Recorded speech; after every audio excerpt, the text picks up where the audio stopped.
तो इसमें से जैसे अब यहाँ पे नीलकंठ के द्वारा विरचित जो है ना शिव लीला नव और गंगावतरण, गंगावतरण ये बहुत प्रसिद्ध रचनाएं हैं, ठीक है। और श्रीनिवास के द्वारा विरचित भी है भूवराह विजय। गंगावतरण ये देख लीजिए कितने कितने सर्ग का है। कभी कभी आपसे थोड़ा सा ट्रैक बदल करके ये लोग सर्ग वगैरह भी पूछ लें, तो इसमें ये सब थोड़ा सा। नीलकंठ के द्वारा विरचित शिवलीला अर्णव में 22 सर्ग है, गंगावतरण में 8 सर्ग है, श्रीनिवास के द्वारा विरचित जो है भूवराह विजय इसमें आपके 8 सर्ग है, ठीक है। इनमें से कई जो है अप्रकाशित हैं। तो आधुनिक युग में भी ऐसे महाकाव्यों की रचना हुई जैसे कि बद्रीनाथ झा, ये भी झा है, मैं भी झा हूं, और झा झा अच्छी बात है। राधा परिणय, ठीक है, इनका ग्रंथ है 20 सर्गों का है। आ गए पंकज जी भी आ गए। बद्रीनाथ झा का राधा परिणय ग्रंथ है। उमापति द्विवेदी के द्वारा रचित जो है पारिजात हरण, ठीक है, ये सब नोट करते रहिएगा आप लोग, ये इंपॉर्टेंट है। राम सनेही दास, इनके द्वारा रचित जो ग्रंथ है उसका नाम है जानकी चरणामृतम। पारिजात हरण के अंदर में 22 सर्ग है और जानकी चरणामृतम इसमें 108 अध्याय है। उसके बाद रेवा प्रसाद द्विवेदी के द्वारा रचित जो है सीता चरित, जैसा कि अभी दीक्षा जी ने बोला, इनके पीजीटी एग्जाम में पूछा गया था प्रश्न, ये प्रश्न है। इसमें टोटल कितने सर्ग हैं? 10 सर्ग। अभिराज राजेंद्र मिश्र, इनके द्वारा रचित जो जानकी जीवन, ये भी पूछा गया था एग्जाम में। इसमें कितने सर्ग है? 21 सर्ग है। अब आप लोगों में से कुछ लोग कहोगे सर ये चीज पहले करवा देते तो हमारा एग्जाम में ये सही हो जाता। तो उस टाइम पे ऐसा था नहीं था, लेकिन अभी मैं बिल्कुल तैयार हूं, इसलिए बोल रहा हूं, ठीक है। उस समय थोड़ा टाइम कम था, अभी ये 1 महीना टीजीटी के लिए तो मैं कहूंगा पर्याप्त है। हाँ, और मैं अच्छा करवा दूंगा, ये तो वो है। आगे चलें, और फिर इसके बाद में हम आगे चलते हैं।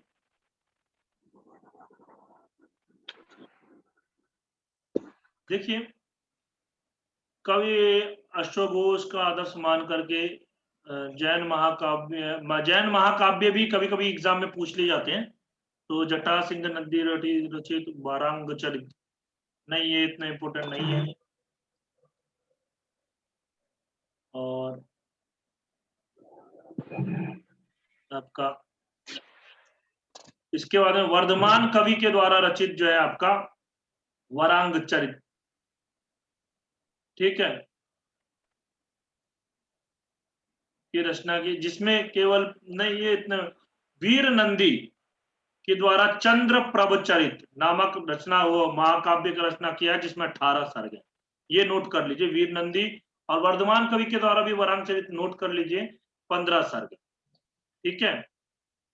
और अशग नामक जैन कवि ने शांतिनाथ चरित तथा वर्धमान चरित नामक 2 महाकाव्यों की रचना की। प्रथम काव्य के अंदर में इन्होंने 16वें तीर्थंकर शांतिनाथ का वर्णन किया है, द्वितीय में 24वें तीर्थंकर वर्धमान महावीर। वर्धमान महावीर के बारे में तो आप लोग जानते ही होंगे, ठीक है, पार्श्वनाथ के जीवन पर आधारित। ये इतना इंपोर्टेंट नहीं है। ये जैन के अंदर में मैं बताऊं इन सब में से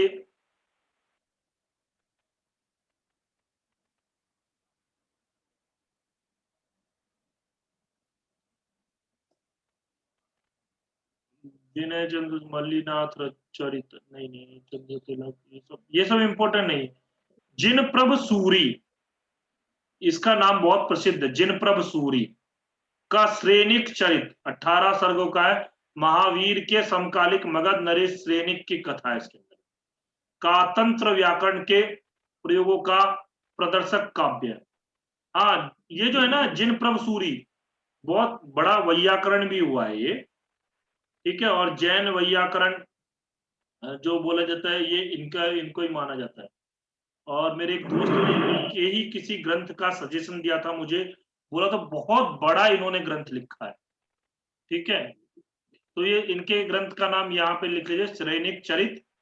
और जो कि इन्होंने उसका वर्णन नहीं किया है, तीर्थंकरों का वर्णन नहीं है इसमें। इसमें वर्णन है आपके मगध नरेश श्रेनिक की कथा है, राजा श्रेनिक की कथा है।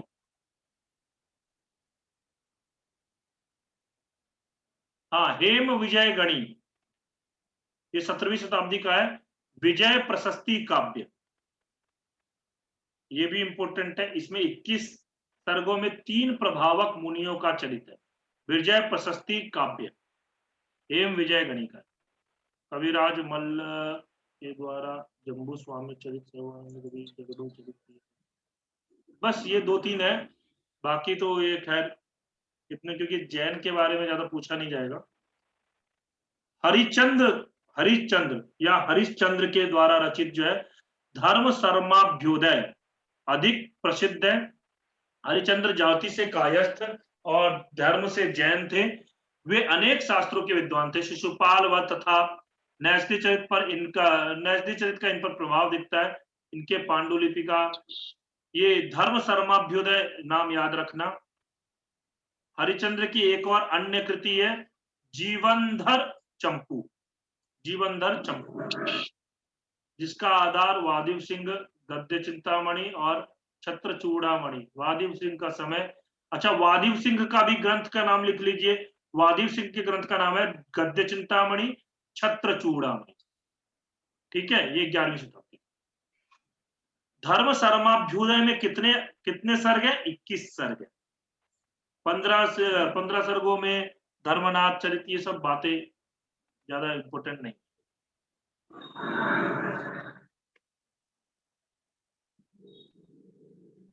कुछ प्राकृत के भी महाकाव्य, अच्छा एक मिनट, जैन में और देख लेते हैं, यहां से कुछ है क्या?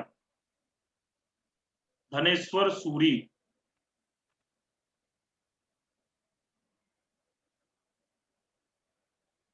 हाँ वादीराज, ये है इंपॉर्टेंट। वादीराज के द्वारा रचित है यशोधर चरित। ठीक है, लिख लो, ये भी इंपॉर्टेंट है। जयशंकर के, जयशेखर के द्वारा जैन कुमार संभव।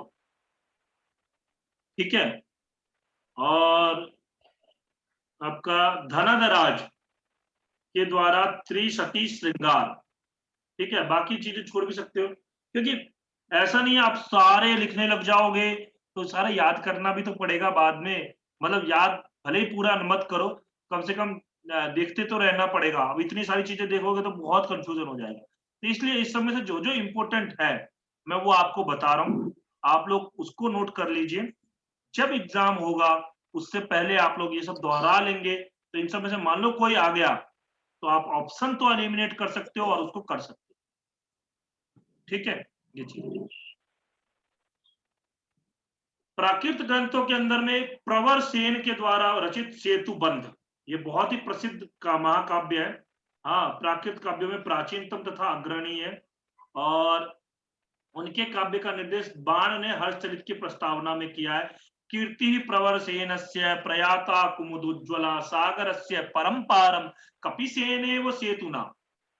ठीक है, प्रवर सेन और आपका ये वाकाटक नरेश, ये वाकाटक नरेश प्रवर सेन द्वितीय से अभिन्न मानने का सुझाव है। अच्छा, वाकाटक वंश से याद आया, आजकल ना क्या कर रहे हैं, मतलब यहाँ डीएसएसबी नहीं, थोड़ा सा मैं ट्रैक से अलग हो रहा हूँ। वाकाटक वंश के ऊपर में यूपीएससी बहुत प्रश्न पूछता है। यूपीएससी आजकल इस वंश को लेकर के बहुत प्रश्न पूछ रहा है। हाँ, थोड़ा सा यूपीएससी का भी है मतलब। तो उसमें वाकाटक वंश के ऊपर में 2 प्रश्न आए थे, और ये ऐसा नहीं है कि एक ही साल आया, उसके अगले साल फिर से आया। तो इसमें ऐसा, हाँ, वाकाटक वंशीय प्रवर सेन के साथ चंद्रगुप्त द्वितीय की पुत्री प्रभावती गुप्ता का विवाह हुआ। यदि वही प्रवर सेन सेतुबंध के रचयिता थे तो इनका समय 5वीं शताब्दी पूर्वार्ध। ठीक है, प्रवर सेन की रचना है सेतुबंध, और सेतुबंध 15 आश्वासों में निबद्ध। प्राकृत महाकाव्य है। और इसमें ना एक बात ये भी याद रखिएगा, एक बार डीएसएसबी के एग्जाम में ही पूछा गया था, इसी प्राकृत के भाषा में पूछा गया था, वो कैसी प्राकृत है, मागधी प्राकृत है, हाँ महाराष्ट्री प्राकृत है, या आपका प्राकृत भाषा भी बहुत प्रकार की है ना, तो वो पूछा गया था। तो इसमें महाराष्ट्री प्राकृत भाषा का प्रयोग है, ठीक है, जिससे इसकी प्रशंसा दंडी ने काव्यादर्श में की है। समझ में आ रही है बात? क्योंकि प्राकृत भाषा भी अलग अलग जगहों पर बटा हुआ है, प्राकृत भाषा भी।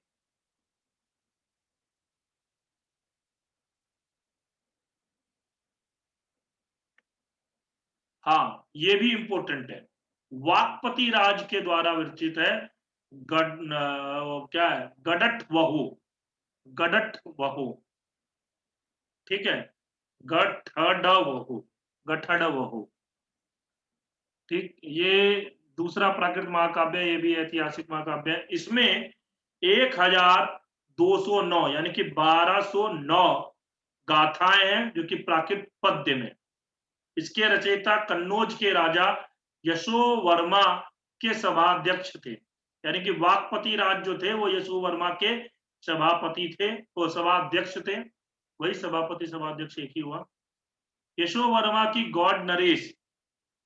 गॉड नरेश के ऊपर में विजय प्राप्ति का वर्णन इन्होंने किया, इसीलिए क्या है गौड, यहाँ पे गौड वहो, यहाँ पे गठ नहीं है, गौड वहो है, ऊ होगा, वही मैं सोच रहा था गौड वहो होना चाहिए था। हाँ, तो यही है, गौड नरेश के ऊपर में यशो वर्मा ने जो विजय प्राप्त की उसके ऊपर में एक महाकाव्य लिखा गया।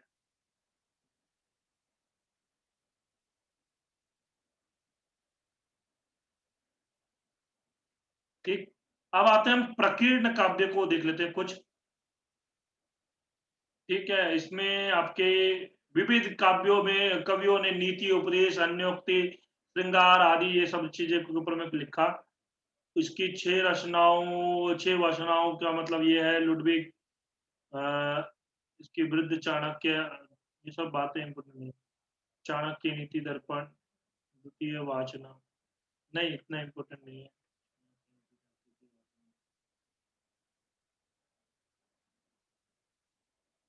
एक इनमें ये लिखिए पंचम चाणक्य, चाणक्य, ये सब इम्पोर्टेंट नहीं है। उपदेश काव्यों में दामोदर गुप्त के द्वारा रचित है कुट्टनी मत, कुट्टनी मत। दामोदर कहाँ के थे, कश्मीर नरेश जयापीड़ के प्रधान आमत्य थे, ठीक है। कुट्टनी क्या मत है, कुट्टनी मत। क्षेमेंद्र ने भी उपदेश काव्य लिखा, क्षेमेंद्र के तो बहुत सारी रचनाएं, कला विलासा, ठीक है, क्षम्यताम, ये सब है उनकी रचनाएं हैं।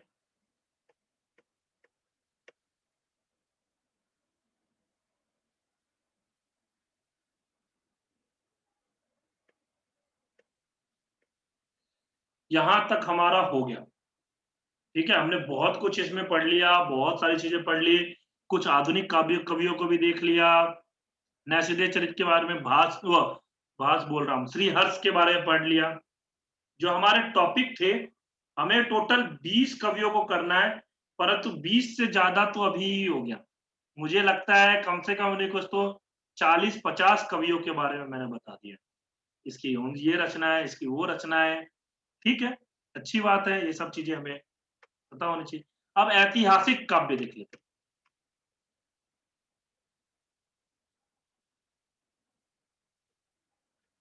ठीक है। ये देखिए, कुछ कभी कभी ना क्या होता है, कुछ जो होते हैं शिलालेखों के ऊपर में भी प्रश्न आ जाता है। हाँ, तो ये इसमें क्या है, आपके शिलालेख वगैरह देखेंगे, गिरनार शिलालेख मिलता है, नासिक का प्राकृत अभिलेख है, हाँ, समुद्रगुप्त का प्रयाग स्तंभ लेख है। प्रयाग स्तंभ लेख किसका है, समुद्रगुप्त का है। स्कंदगुप्त का गिरनार शिलालेख है, स्कंदगुप्त का। वत्स भट्टी का मंदसौर प्रशस्ति है। रवि कीर्ति का एहोल शिलालेख है। ये सब के ऊपर में प्रश्न कभी कभी पूछ लिया जाता है, और नेट के एग्जाम में तो ये पूछा ही जाता है, नेट के एग्जाम में तो लगा ही हुआ है।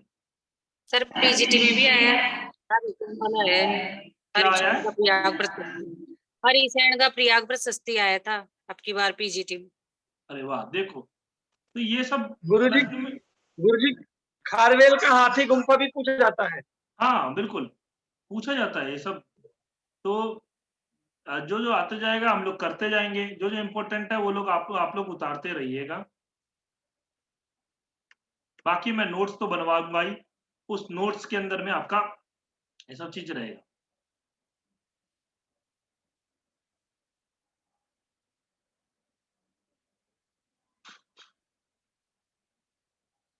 देखिए श्रीहर्ष ने नैषधीय चरित की अनेक प्रतिलिपियां मतलब श्रीहर्ष के नैषधीय चरित की अनेक लिपियां हुई, इस पर अनेक टीकाओं की रचना हुई। दूसरी ओर उसी कवि की विजय प्रशस्ति नव साहसांक चरित चंपू, ये एग्जाम में पूछा हुआ एक बार प्रश्न है मुझे लगता है। हाँ ये है को भुला दिया गया, मतलब ये ऐसा ये बोल रहे हैं। इसमें अभी आएगा यहाँ पे कौन कौन से हैं, ये तो शुरुआत में वो कर रहे हैं। देखिए ऐतिहासिक काव्यों का आरंभ वस्तुतः अश्वघोष से माना जाता है, जिन्होंने गौतम बुद्ध के ऊपर में बुद्ध चरित लिखा। ये इसके बारे में हम लोग चर्चा कर चुके थे। उसके बाद महाकवि बाणभट्ट का,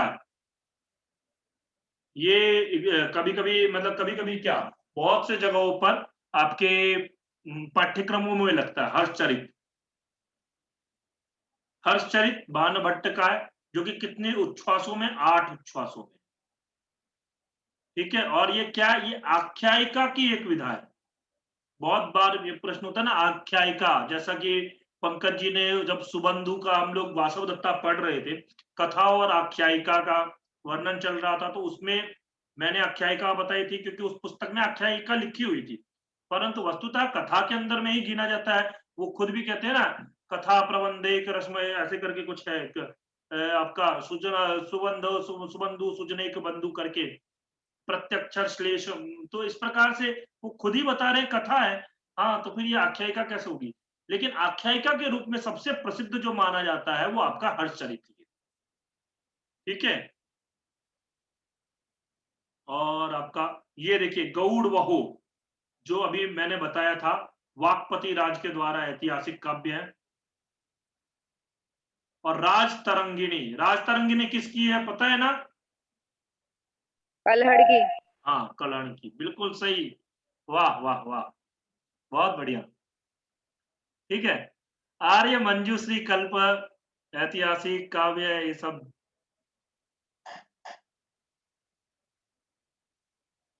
इसमें लेखक का नाम अज्ञात है, तो ऐसा प्रश्न नहीं होगा कभी भी, अज्ञात लेखक के बारे में कभी नहीं पूछा जाएगा। हाँ ये रहा पद्मगुप्त या परिमलकृत नव साहसांक चरित, जिसके बारे में मैं बोल रहा था। ठीक है, पद्मगुप्त का उपनाम जो है परिमल था। वे धारा नरेश परमवंशीय वाकपति राज द्वितीय तथा उनके अनुज सिंधु राज के आश्रय कवि थे। वाकपति राज द्वितीय के बाद धारा का राज्य मालव राज्य सिंधु राज्य को मिला था। हाँ, इसी राजा का नाम था नवसासांक, और जिसका चरित इस कवि ने महाकाव्य में किया। वाकपति राज का अन्य नाम मुंज था, जिसकी शत्रुता भोज सिंधु राज के पुत्र के साथ थी। ठीक है, ये सब इतना इसमें ये सब बातें नहीं जाननी चाहिए, बस नव साहसांक चरित जो है आपका पद्मगुप्त का है। और नव साहसांक चरित में रचना ये मतलब क्या थी आपकी, इसके 18 सर्गों का यह महाकाव्य है। इसमें नागों के शत्रु वज्रांकुश को पराजित करके धारा नरेश सिंधु राज के द्वारा नागराज शंखपाल की कन्या शशि प्रभा से विवाह करने का ललित वर्णन किया। ठीक है,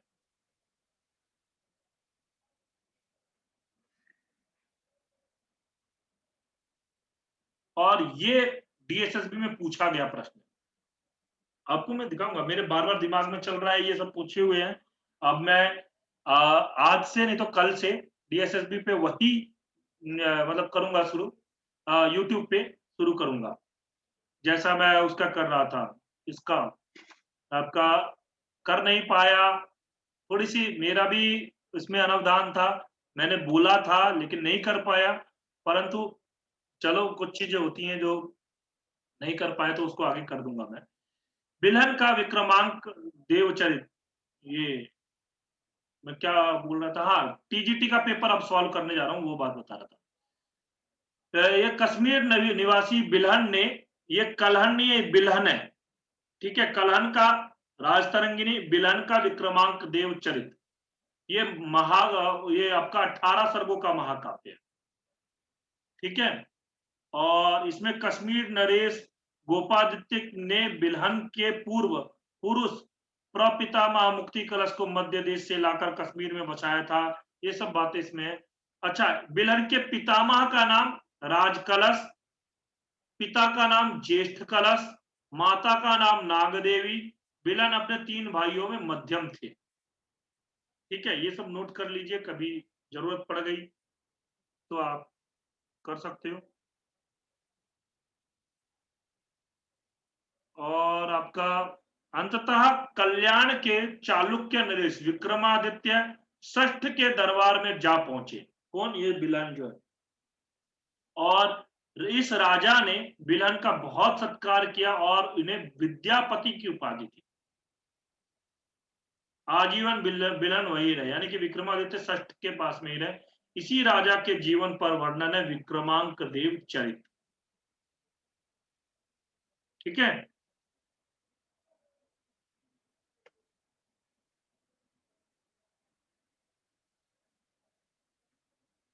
बिल्हन के नाम से 3 रचनाएं मिलती हैं, विक्रमांक देवचरित, कर्ण सुंदरी नाम की एक नाटिका मिलती है, नाटिका, नाटिका, अच्छा नाटिका उपरूपक, अच्छा उपरूपक है या रूपक है, नाटिका क्या है, उपरूपक है या रूपक है, रूपक उपरूपक, उपरूपक कितने हैं, सर 18। हाँ ठीक है। तो ये चालुक्य राजसभा में रहकर ही लिखी थी। इसमें चालुक्य नरेश भीमदेव के पुत्र कर्णदेव का विद्याधर राजकुमारी के साथ प्रणय, अंततः महारानी की अनुमति से उनका विवाह है। और तीसरी रचना है चौर पंचाशिका, चौरी सूरत पंचाशिका, ये सुंदर गीति काव्य, ठीक है। 3 रचनाएं हो गई, विक्रमांक देवचरित ये महाकाव्य है, और कर्ण सुंदरी ये आपका नाटिका है, और चोर पंचाशिका ये आपका ये गीति काव्य है। इसमें कवि ने किसी प्रणयी द्वारा अपनी प्रियतमा से स्मरण 50 पद्य वसंत तिलका छंद में किया। वसंत तिलका छंद, छंद के बारे में मैं पढ़ाने वाला था पर उसको थोड़ा आगे लेके आऊंगा, अभी व्याकरण करवाऊंगा। छंद में किसी को याद है वसंत तिलका का लक्षण,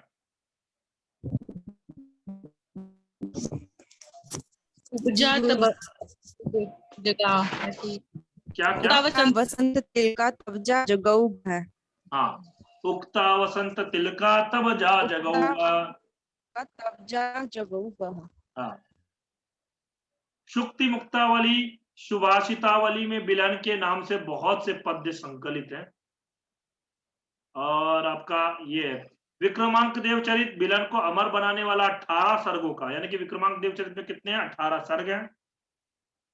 और इसमें आपको पता ही है विक्रमादित्य षष्ठ का वर्णन किया है।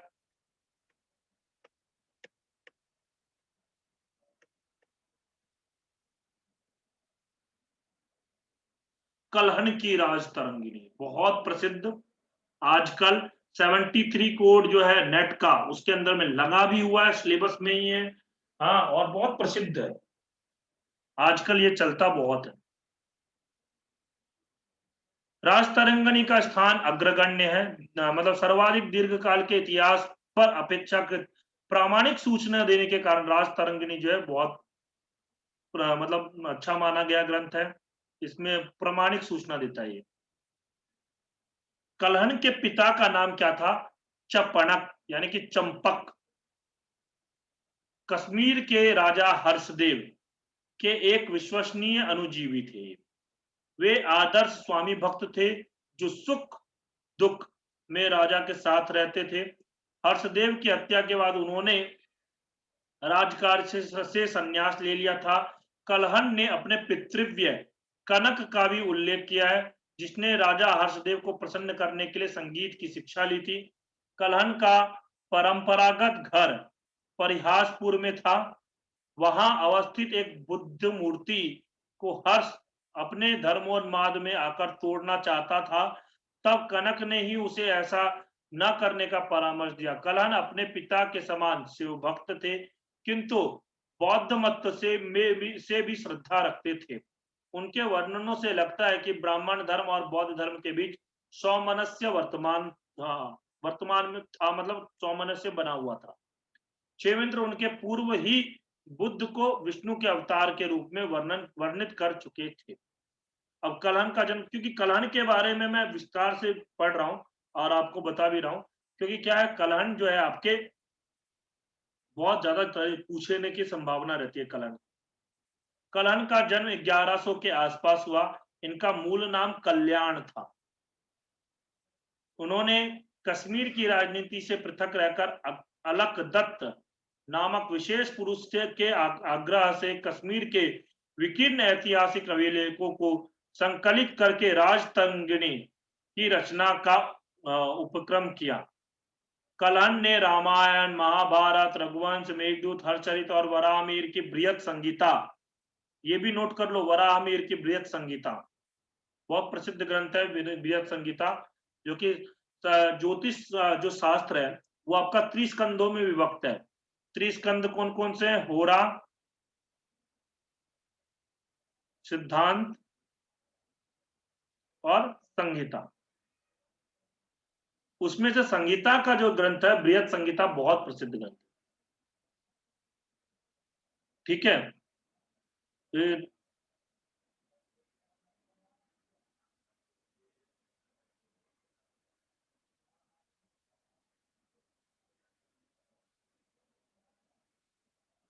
कलहन जो है कलहन की राजतरंगिणी एकमात्र रचना है। इसका विभाजन 8 तरंगों में हुआ है, तरंगों में। ठीक है, और इसमें कितने श्लोक हैं? 7826 श्लोक हैं।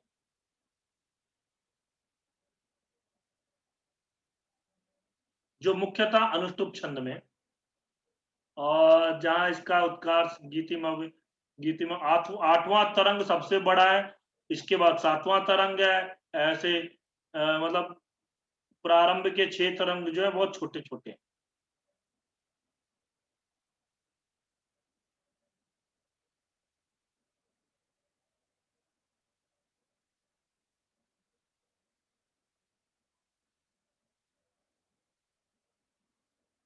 किसमें क्या क्या वर्णन है ये हमारे लिए इंपॉर्टेंट नहीं है।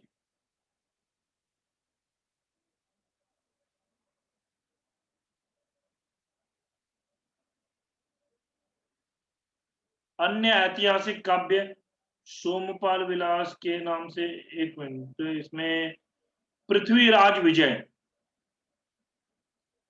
जयानक नामक कवि ने उत्तरी भारत के अंतिम हिंदू राजा, ये अंतिम हिंदू राजा माने जाते हैं पृथ्वीराज चौहान, इनके जीवन पर आश्रित जो रचना महाकाव्य की रचना की पृथ्वीराज विजय महाकाव्य। प्रायः मतलब यहाँ पे 1191 से लेकर के 1193 के बीच में लिखा। जयानक को कश्मीरी माना जाता है। पृथ्वीराज की राजसभा में भी यह रह चुका था और महाकाव्य की शैली विक्रमांक देवचरित की शैली पर आधारित है, मतलब उसी के समान है। ठीक है, फिर जैन मुनि हेमचंद्र कुमारपाल चरित और अनहिलवार, इसमें इन्होंने कुमारपाल चरित लिखा। ठीक है, और बाकी ये सब बातें। कलिकाल सर्वज्ञ की उपाधि दी गई, ये पूछा जाता है एग्जाम में। ठीक है, कलिकाल सर्वज्ञ की उपाधि हेम जैन लेखकों में सर्वाधिक प्रौढ़ माने जाते हैं और इनकी उपाधि कौन सी थी? हेमचंद्र की कलिकाल सर्वज्ञ। मैंने ये वहां जब दर्शन का पढ़ाया करता था नेट के उसमें, तो मैं बताता था।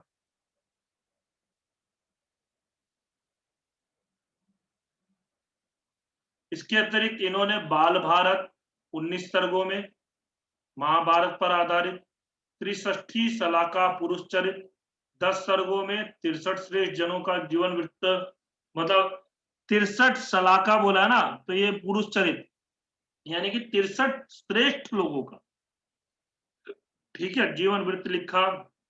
प्रमाण मीमांसा, ये भी ग्रंथ है। सिद्ध हेमचंद्र या हेम शब्दानुशासन, यही इसी ग्रंथ के बारे में मैं बात कर रहा था। बहुत बड़ा व्याकरण का ग्रंथ है, जैन व्याकरण ग्रंथ इसको माना जाता है। और जैसे मतलब पतंजलि का महाभाष्य है ना, वैसा ही ये बहुत बड़ा व्याकरण ग्रंथ है। सिद्ध हेमचंद्र इसे बोलते हैं, सिद्ध हेमचंद्र या हेमचंद्र मतलब हेम शब्दानुशासन व्याकरण ग्रंथ है। काव्यानुशासन काव्य शास्त्र पर है। अभिधान चिंतामणि कोश ग्रंथ है ये। छंदोनुशासन देशी नाममाला प्राकृत कोश है, ठीक है। फिर उसके बाद आते कुमार पाल के द्वारा रचित जो है वो 28 सर्गों का ऐतिहासिक महाकाव्य।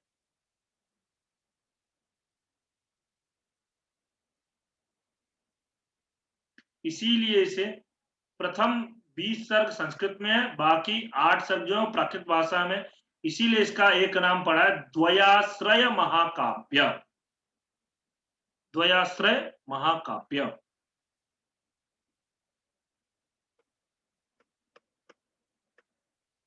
फिर उसके बाद आते कीर्ति कौमुदी, सोमेश्वर के द्वारा रचित है कीर्ति कौमुदी। ये वस्तुपाल नामक एक उदार मंत्री की प्रशस्ति के रूप में, ठीक है, और इसमें कोई इतना खास नहीं है। कीर्ति कौमुदी 9 सर्गों का महाकाव्य है। कितने सर्गों का? 9 सर्गों का।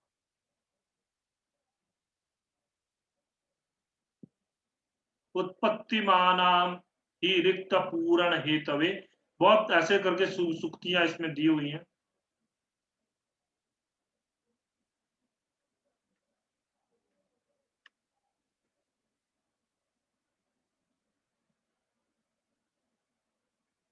अच्छा, गंगा देवी कवयित्री के बारे में आप लोग कर लो, आप लोग फीमेल वाले हो, कवयित्री वालों के बारे में लिखना भी चाहिए।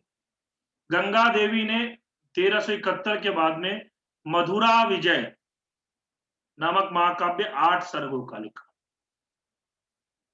ठीक है, मधुरा विजय।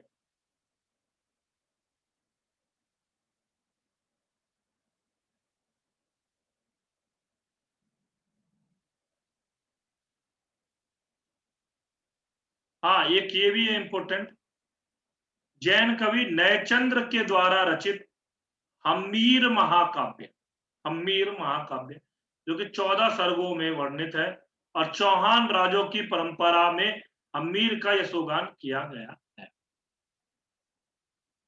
ठीक है, नयचंद्र के द्वारा हम्मीर। रुद्र कवि के द्वारा राठौर वंश काव्य, इतना राठौर वगैरह वंश काव्य नहीं पूछा जाएगा कभी भी।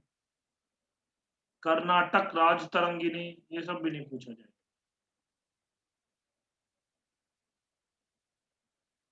अब गीति काव्य वगैरह हम लोग बाद में देखते हैं, ठीक है। हरिओम। आज ही करना हो तो बोलो, आज ही कर लेंगे, लेकिन बाद में देखेंगे तो ज्यादा अच्छा रहेगा। आज बहुत कुछ हमने कर लिया, इतना सारा कर लिया, इतना ज्यादा नाम लिख लिया। मुझे लगता है आप लोग बना रहे हो ना, नोट्स बना रहे हो ना?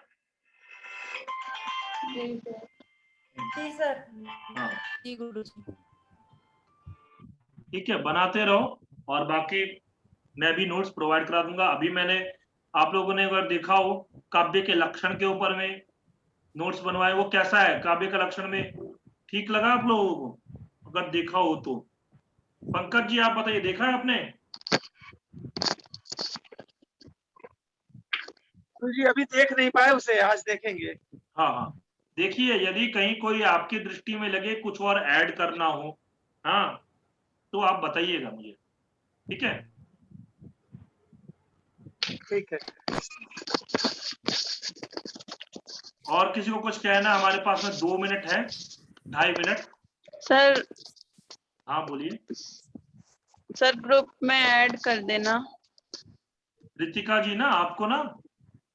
हाँ जी हाँ जी हाँ, मैं ऐड कर। ठीक है। और कुछ?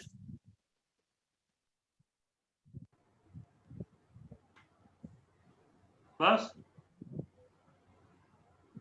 2 मिनट है, कुछ बोल लीजिए। अब मैं बहुत देर से बोल रहा था, आप लोग भी बोल लीजिए।